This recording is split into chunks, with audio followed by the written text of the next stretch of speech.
දවසක් සිළුමිණ මහා සෑය වඳින්න මලියදේව මහරහතන් වහන්සේ ලංකාවේ වට්ටාරම කියන පන්සලේ ඉඳලා වඩිනෝ තව්තිසාවට. තව්තිසාවට සිළුමිණ සෑය වඳිනකොට මලියදේව හාමුදුරුවෝ දකින්නෝ කවදාවත් දැකපු නැති පාටක මිනිස්සෙක් ඇවිල්ලා වඳින.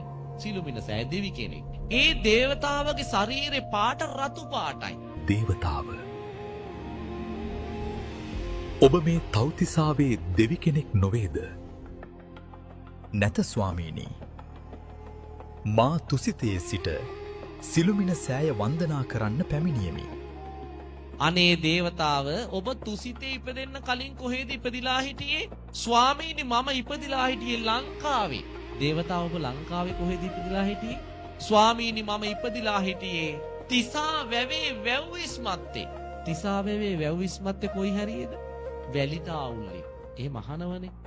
මලියදේව හාමුදුරුවොත් මේ දේවතාවගෙන් විස්තර ඇහුවේ සමීප නිසා. ඒ දේවතාව කියනවා ස්වාමීනි මම මනුස්ස ලෝකේ තිසාවෙවේ වැව්තාවුල්ලේ වැලි පොළොව ඉපදිලා හිටියේ කුඩා ගෙදරක. මගේ අම්මයි තාත්තයි හරි දුප්පත්. මම පොඩි කාලේ බහතෝරන කාලේ අම්මගෙන් ප්‍රශ්නයක් ඇහුවා. අම්මා මට ඒකට දීපු උත්තරේ නිසා මම පින් කරගත්තා. මොකක්ද අහපු ප්‍රශ්නේ? අම්මා මේ ගස්වල මල් එක එක පාට එක එක සුවඳින් තියෙන්නේ ඇය? මේ බුද්ධිමත් අම්මා මේ දරුවා අහපු ප්‍රශ්නෙට වැරදි උත්තර දුන්නේ නැහැ. දීපු උත්තරේ තමයි පුතේ මේ ගස්වල මල් එක එක පාටට හටගන්නේ වෙන කිසිම හේතුවකට නෙවෙයි. මගේ ලෞතුරා බුදුහාඳුරන්ට පූජා කරන්නමයි. මේ මල් වල එක එක සුවඳ තියෙන්නේ බුදුහාඳුරන්ට පූජා කරන්නමයි. බුදුහාඳුරන්ට පුතේ එකම જાතියක මල් පූජා කරනවට වඩා පාට පාට මල් පූජා කරන එකෙන් පින වැඩි. එක එක සුවඳ තියෙන මල් පූජා කරන එකෙන් පුතේ පින වැඩි කිව්වා.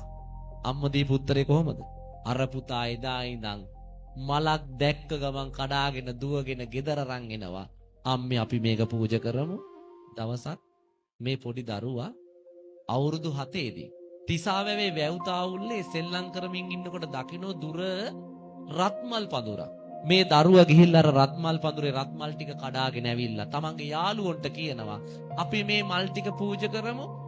යාළුවෝ කියනවා අපෝ බෑ. ඔය මල් පූජා කරන්න ගෙදර ගියොත් අම්මලායිත් අපිට සෙල්ලම් කරන්න එන්න දෙන්නේ නෑ අද. ඒ නිසා ගෙදර යන්න බෑ.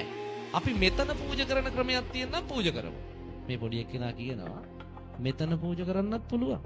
මම පන්සලේ චෛත්‍ය දැකලා තියෙනවා. අපි මේ වැලි වලින් චෛත්‍යයක් හදාගමු. අපි වැලි වලින් මෙතන චෛත්‍යයක් හදාගෙන මේ චෛත්‍යෙට මේ මල් ටික පූජා කරමු. පොඩි එක්කෙනා පන්සලේ තියෙන චෛත්‍ය තමන්ගේ හිතේ මවාගෙන අර වැලි වලින් චෛත්‍යයක් හැදුවා.